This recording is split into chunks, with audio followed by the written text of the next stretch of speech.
গ্রামটির নাম চরণনগর। একদিন সকালে গ্রামের সবাই আলোচনা করছে, আরে ওই পুরনো আম গাছটার নিচে নাকি রাতে শাকচুন্নি দেখা যায়। লোকজন ভয় পেয়ে সেই রাস্তা দিয়ে যাওয়া বন্ধ করে দেয়, কিন্তু মফিজ মিয়া বলে, আরে আমি ভয় পাই না, ওই রাস্তা দিয়েই যাব, ওদিকে আমার মাঠ। তারপর মফিজ মিয়ার স্ত্রী রুবিনা বলে, ওগো শুনছো, সাবধানে যে রাতে ওদিকটা একদম নির্জন। রাতে মফিজ মিয়া মাঠ থেকে ফিরছে, হঠাৎ দেখে বট গাছের নিচে একটি মহিলা বসে আছে। মফিজ মিয়া থেমে যায়। মহিলা ধীরে ধীরে বলে, আমার সন্তানকে কি তোমরা দেখেছো? মফিজ মিয়া ভয় পায়, কিন্তু উত্তর, না বোন, আমি তো কাউকে দেখিনি।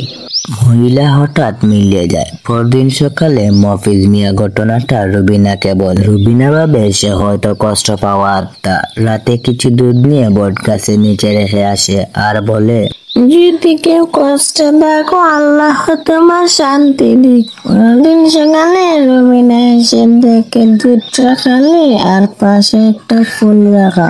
রবিনা অবাক হয় আর ভাবে কেউ যেন কৃতজ্ঞতা জানিয়েছে। তারপরে একদিন গ্রামের বৃদ্ধ দাদি বলে, ওই গাছটার নিচে এক মা মারা গিয়েছিল, তার সন্তান ডুবে গিয়েছিল পুকুরে, সেই থেকে ওর আত্মা এখানে থাকে। রুবিনা মসজিদের ইমামকে ডেকে কুরআন তেলাওয়াত করায় গাছের নিচে। তেলাওয়াত চলার সময় সবাই দেখে একটা সাদা আলো ধীরে ধীরে গাছ থেকে উঠে আকাশে মিলিয়ে গেল। সেই দিন থেকে কেউ আর শাকচুন্নি দেখে না। লোকজন বলে, আসলে ও ছিল এক মায়ের আত্মা, শান্তি না পেয়ে ঘুরে বেড়াতো।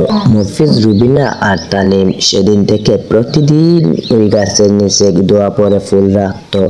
গ্রাম আবার শান্ত হয়ে গেল। আমাদের ভিডিওটি ভালো লাগলে অবশ্যই like, comment, share and subscribe দিয়ে পাশে থাকবেন।